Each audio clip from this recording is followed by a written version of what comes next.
আসসালামু আলাইকুম রহমতুল্লাহি অবরকাতুহু। সম্মানিত দর্শক, রাজনীতিতে তৃতীয় শক্তির যে অভ্যুত্থান, এটি কখনো কখনো আশীর্বাদ হয়, আর বেশিরভাগ ক্ষেত্রে কিন্তু এটি মানুষের জন্য, দেশ জাতির জন্য অভিশাপ আকারে দেখা দেয়। আমাদের জাতীয় জীবনে তৃতীয় শক্তি বহুবার এসেছে। কখনো অস্ত্র নিয়ে এসেছে, কখনো অস্ত্র ছাড়া এসেছে। এবং আমাদের এই জাতির ইতিহাসের যে রাজনীতি, সেই রাজনীতির তৃতীয় শক্তির অভ্যুত্থান বা অভ্যুদয়, এটি নতুন কোনো বিষয় নয়। অতীতে হয়েছে বহুবার, কিন্তু এবার পরস্পর বিরোধী দুটো তৃতীয় শক্তির জাতাকল, আগমন, বিপদ এবং বিপত্তিতে পুরো জাতি সন্ত্রস্ত হয়ে পড়েছে। আমরা অতীতে সাধারণত যেটি মনে করতাম যে তৃতীয় শক্তি বলতে সামরিক শাসন।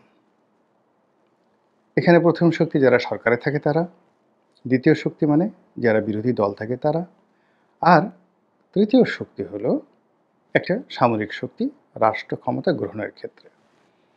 এজন্য আমাদের মতো তৃতীয় বিশ্বে ৮০-র দশক নয়, ৭০-এর দশক থেকে, সেই উগান্ডা থেকে বুরুন্ডি, বুরুন্ডি থেকে ইসলামাবাদ, ইসলামাবাদ থেকে বাংলাদেশ, এরকম শত শত রাষ্ট্র যারা দরিদ্র ছিল, সেখানে ঘন ঘন সামরিক অভ্যুত্থান হতো।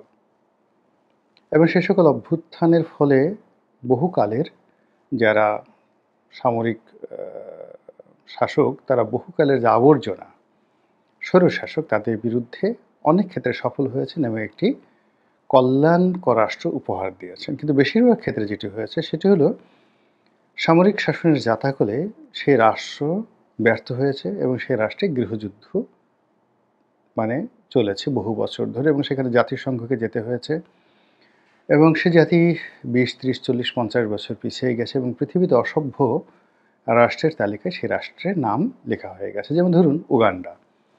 আপনি যদি এখন উগান্ডার যে কোনো সূচককে আপনি মূল্যায়ন করেন, অর্থনীতি, রাজনীতি, ডেভেলপমেন্ট, উন্নয়ন, এডুকেশন, সব কিছুই বাংলাদেশের চাইতে বহু বহু গুণে তারা এগিয়ে গেছে, এমনকি ভারতের চেয়ে এগিয়ে গেছে। এবং সেখানে উগান্ডার ভাষা এবং ফ্রেঞ্চ ভাষা এবং ইংরেজি ভাষা, তিনটি ভাষা একেবারে যাকে বলা হয় ভাত মাছের মতো করে সবাই বলতে পারেন। তো এখনকার যে প্রেসিডেন্ট, তিনি স্বৈরশাসক সিলভিও মুসেভিনি। তো আপনি যদি তার কথা শুনেন এবং তার সঙ্গে ডোনাল্ড ট্রাম্পকে বসিয়ে দেন, ইম্মানুয়েল ম্যাক্রোকে বসিয়ে দেন, কিংবা ব্রিটিশ প্রধানমন্ত্রীকে বসিয়ে দেন, নরেন্দ্র মোদীকে বসিয়ে দেন, মনে হবে শিশু। তার লেখাপড়া, তার ব্যক্তিত্ব, তার পার্সোনালিটি। কিন্তু ওই যে ইদি আমিনের দাদা ইদি আমিন, তার যুগ থেকে উগান্ডার যে দুর্নাম, ওই দুর্নামটা এখন উগান্ডা কাটিয়ে উঠতে পারেনি। আমরা গালি দিলে উগান্ডা দিই। তো এভাবে বাংলাদেশেরও কিন্তু সারা দুনিয়াতে এরকম উগান্ডার চাইতেও হয়তো পরিচিত বিশ্বে অনেক বেশি বদনাম, যে এই দেশে এটা আছে, ওটা আছে, যাওয়া যাবে না, খাওয়া যাবে না, এরা এইরকম, এরা বিসি কলা দিয়ে ভাত খায়, এদের পেট ভর্তি শুধু গুঁড়ো কৃমি, সারাক্ষণ শুধু পশ্চাৎ দেশ চুলকাতে থাকে, এরা কাশাকাশি করে, এদেশে অনেক মশা আছে, অনেক মাছি আছে, শুধু রোগ জীবাণু ছড়ায়, আর মানুষ অদ্ভুত অদ্ভুত সব খাবার খায়, পান্তা ভাত খায়, তারপরে ভুনা খিচুড়ি খায়, এরপর নাবড়া খায়, আরও রকম এরকম অদ্ভুত খাবার পৃথিবীর আর কোনো দেশে নেই। ডাল দিয়ে ভাত দিয়ে মাখিয়ে, তারপর সে দই দিয়ে, কলা দিয়ে, চিড়া দিয়ে মাখিয়ে তারা এমনভাবে এর মধ্যে আবার আমের জুস ঢেলে দেয়, এমনভাবে খায়, ওরকম খাবার দেখলেই কেন ঘিন ঘিন ঘিন ঘিন করে পশ্চিমা দুনিয়াতে। আপনি জাস্ট একটা উদাহরণ দিই আপনাকে। আমরা বাঙালি যারা আছে বিদেশে গিয়ে বাঙালি খাবার খাওয়ার জন্য খুব উদগ্রীব হয়ে পড়ি। তো হংকংয়ে এরকম আমি যখন খুব ঘন ঘন যেতাম, তো ওখানে একটা বাঙালি রেস্টুরেন্ট ছিল, চুংকিং ম্যানশনে। তো আমি থাকতাম ঠিক উল্টো দিকে, একটা 5 স্টার হোটেলে থাকতাম, কিন্তু খাওয়া দাওয়া করার জন্য আমাকে এই চুংকিং ম্যানশনে আসতে হতো। বাঙালি খাবার আমার ভালো লাগতো না। বাংলাদেশ ক্লাব নামে একটা রেস্টুরেন্ট ছিল, মিস্টার সাইদ ছিলেন সেটার মালিক। তো আমার হংকংয়ের এজেন্টকে নিয়ে আমি একদিন এলাম সেখানে। তো আমরা বাঙালিরা খাচ্ছিলাম, আমি খাচ্ছিলাম, তো পুরোটা সময়ই সেই হংকংয়ের যে ভদ্রলোক অন্যদিকে তাকিয়ে ছিলেন। আমি স্পষ্ট বুঝতে পারছিলাম যে আমরা হাত দিয়ে খাচ্ছি, ডাল দিয়ে, চুমুক দিয়ে সুরসুর করে শব্দ করছি, মাছ খাচ্ছি, মোছে, দাড়িতে, মুখে আমাদের সেই খাবার-টাবার সব জড়িয়ে যাচ্ছে। এই দৃশ্য দেখে ওই ভদ্রলোকের হয়তো বমি এসে গেছে। আমি আর জীবনে কখনো কোনো বাঙালি রেস্টুরেন্টে এরকম আর কাউকে নিয়ে যাইনি। তো এরকম আরকি আমরা নিজেদের জায়গাতে বসে যত বড় কথাই বলি না কেন, কিন্তু বাস্তব অবস্থা হলো মানে আমাদের সম্পর্কে অন্য রকমের ধারণা কিন্তু বিদেশীদের রয়েছে। তো যেটি বলছিলাম যে তৃতীয় শক্তি, সেই তৃতীয় শক্তি সামরিক শক্তি, আরেকটা হলো রাজনৈতিক শক্তি। প্রচলিত বড়, বড় ২ টো রাজনৈতিক দল থাকে, ৩ টে রাজনৈতিক দল থাকে। তার বাইরে হঠাৎ করে একটা তৃতীয় শক্তির অভ্যুদয় হয়। সেটি 1954 এ আমাদের এই বাংলাদেশে যুক্তফ্রন্ট হয়েছিল। তৎকালীন পূর্ব পাকিস্তানে এবং তখন মুসলিম লীগের তুলনায় আওয়ামী লীগ খুবই ছোট একটা দল ছিল। তারপরে কৃষক প্রজা পার্টি যারা ঐক্য করেছিল তারা সেটা তখন বাংলাদেশে এখন মুসলিম লীগের যে অবস্থা, তখন ঠিক তাদের অবস্থা ঐরকমই। মানে আ খুব একসময় নামকাম ছিল কিন্তু শেরেবাংলা ফজলুল হক এত বয়োবৃদ্ধ হয়ে পড়েছিলেন 1954 এ যে তিনি আর রাজনীতি করবেন না, অবসর নিয়েছিলেন এবং তার কোনো রাজনৈতিক কর্মকাণ্ড এবং পার্টির কোনো কর্মকাণ্ড ছিল না। মাওলানা আব্দুল হামিদ খান ভাসানী তখন আ খুব তেজি নেতা কিন্তু আওয়ামী লীগের মধ্যে কোণঠাসা। বিভিন্ন কারণে কোণঠাসা। আর হোসেন সৈয়দ সরওয়ার্দীর অবস্থা হলো এখন ডক্টর মোহাম্মদ ইউনূস যেরকম মানে অন্য একটা জায়গা থেকে এসেছেন ঐরকম। তিনি আ কলকাতা থেকে পাকিস্তানে এস্টাবলিশ হওয়ার চেষ্টা করেছেন। পাকিস্তান তাকে তাড়িয়ে দিয়েছে। আবার কলকাতায় যাওয়ার চেষ্টা করেছেন। কলকাতা তাকে তাড়িয়ে দিয়েছে। আবার তিনি বাংলাদেশে এসে এই রাজনীতি প্রতিষ্ঠা করার চেষ্টা করেছেন এবং ওই মুহূর্তে যারা গ্র্যান্ড বস ছিলেন রাজনীতির, আবুল হাশিম সাহেব ছিলেন তখন গ্র্যান্ড বস। রাজনীতির তাত্ত্বিক গুরু। তো সেই তাত্ত্বিক গুরুর সেই হাত ধরে মূলত হোসেন সৈয়দ সোহরাওয়ার্দী বাংলাদেশের রাজনীতিতে জাস্ট অল্প কয়েকদিন আগে অভিষেক তার সম্পন্ন হয়েছে। তো ওই সময়টিতে 1954 এর যুক্তফ্রন্টের যে ইলেকশন, নির্বাচন এবং জয়লাভ এটা একটা তৃতীয় শক্তির অভ্যুদয়ের মতো। পশ্চিমবঙ্গে মমতা ব্যানার্জির যে অভ্যুত্থান এবং উদয়, এটাও তৃতীয় শক্তি। এখানে কংগ্রেস, বিজেপি, তার বাইরে কমিউনিস্ট পার্টি, তো এতগুলো দল বাদ দিয়ে উনি যখন নতুন দলটি করলেন, এটিও একটা তৃতীয় শক্তি, রাজনৈতিক তৃতীয় শক্তি। আর যদি আম আদমির পার্টির কথা ধরেন দিল্লিতে, সেটাও একটা তৃতীয় শক্তি। রামচন্দ্রনের কথা আপনারা জানেন সবাই, জয়ললিতার কথা জানেন, সেটাও একটা তৃতীয় শক্তি তামিলনাড়ুতে।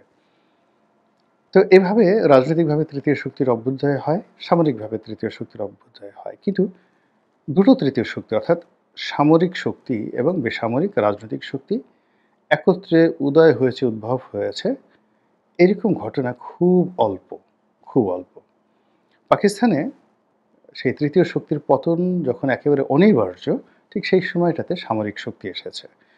কিন্তু একই অ্যাঙ্গেলে থেকে আমরা টের পাইনি কখনো। গত ৫০-১০০ বছরের ইতিহাসে আমার অন্তত জানা নেই। কিন্তু এই মুহূর্তে যেটি হচ্ছে, সেটি হলো বিএনপি, আওয়ামী লীগ, জামাত, জাতীয় পার্টি সব রাজনৈতিক দলের বাইরে তৃতীয় রাজনৈতিক শক্তি হিসেবে ছাত্রদের এই সংগঠন, এটিকে নিয়ে খুব আলোচনা হচ্ছে। এরা কি করতে পারবে বা না পারবে ডাজ নট ম্যাটার, বাট তাদের একটা অভ্যুদয় হয়েছে। এবং এদের মাথার উপরে ডক্টর মোহাম্মদ ইউনূস এবং তার অন্তর্বর্তীকালীন সরকার এবং সরকারের সঙ্গে, সঙ্গে রাষ্ট্রের অর্থ, বিত্ত, ক্ষমতা সব একসাথে এই তৃতীয় শক্তিকে একটা মানে যাকে বলা হয় হিমালয়ের চূড়ায় বসিয়ে রেখেছে। ফলে তারা হিমালয়ের সেই সর্বোচ্চ শিখর থেকে প্রায় ৩০,০০০ ফুট উচ্চতা থেকে তারা যেভাবে আমাদেরকে দেখতে পাচ্ছেন না, আমরাও সেই মাটিতে থেকে মাউন্ট এভারেস্টের চূড়ায় বসা সেই শার্লক হোমসের নায়কদেরকে আমরা এখন কিন্তু আন্দাজ করতে পারছি না, দেখতে পাচ্ছি না। ফলে এই গেল একটা। দ্বিতীয়ত হলো সারা বাংলাদেশে সর্বত্রই আলাপ আলোচনা হচ্ছে যে সামরিক শাসন অনিবার্য, আসবে, আজ আসবে, কাল আসবে ইত্যাদি, ইত্যাদি। তো এটার পক্ষে কথা আছে, বিপক্ষে কথা আছে। কিন্তু এই আতঙ্ক এবং এই আলাপ আলোচনা মানুষকে কিন্তু ভীষণভাবে নাড়া দিচ্ছে। আর এই যে সামরিক শক্তি as a third power, third rho of power এবং নতুন ছাত্রদের শক্তি থার্ড রো অফ পলিটিক্যাল পাওয়ার। একটা মিলিটারি পাওয়ার, একটা পলিটিক্যাল পাওয়ার। এই দুটো পাওয়ার পরস্পরের সাথে কন্ট্রাডিকশন যে হচ্ছে না, এটা কিন্তু বলা যাচ্ছে না। আল্টিমেটলি কিন্তু অনেকগুলো কন্ট্রাডিকশন হয়েছে এবং তার কিছু নমুনা আমরা দেখতে পাচ্ছি। সেটা হলো সেনাপ্রধানকে নিয়ে যাচ্ছে তাই ভাষায় দেশে এবং দেশের বাইরে গালাগাল হচ্ছে। অনেক ছোট ছোট রাজনৈতিক দল, তাদের নেতারা, যেখানে একজন ওসি, থানার ওসিকে এই আগস্ট মাসের মানে আগে 2024 সালের আগস্ট মাসের 5 তারিখের আগে থানার একজন ওসি বা সাব ইন্সপেক্টর দেখলে যাদের বুক শুকিয়ে যেত, যারা রীতিমতো উন্মাদের মতো পালাতেন, সেই সমস্ত মানুষ এখন সেনাবাহিনী প্রধানের বাপ মা তুলে গালাগাল করছে এই বাংলার জমিনে বসে। এই বাংলার জমিনে বসে বুঝতে পারেন যে ঘটনাটা কোথায় আছে। আর দেশের বাইরে যারা রয়েছেন তারা তো সেনাবাহিনীর প্রধান থেকে শুরু করে তার সাথে অন্যান্য যারা আছেন সবাইকে তুই তুকারি বাপ মা তুলে গালাগাল করে যা মুখে আসে তাই, মানে যত নিকৃষ্ট শব্দ উচ্চারণ করা যায় সেই সকল শব্দ, তার চেহারা কেমন, তার পেট কেমন, সুরত কেমন, অতীত কেমন, বর্তমান কেমন, ভবিষ্যৎ কেমন, একটা মানুষকে তার ক্যারেক্টার যত নিম্ন পর্যায়ে নেওয়া যায় সেইগুলো দেশের বাইরে থেকে যারা সামাজিক মাধ্যমে মতামত ব্যক্ত করেন তারা এই কথাগুলো বলে যাচ্ছেন। আর এর ফলে কি হলো, দেশের মধ্যে বহুমুখী উত্তেজনা তৈরি হচ্ছে, অস্থিরতা তৈরি হচ্ছে এবং এই যে তৃতীয় শক্তির সঙ্গে পারস্পরিক সংঘাত একেবারে অনিবার্য হয়ে পড়েছে।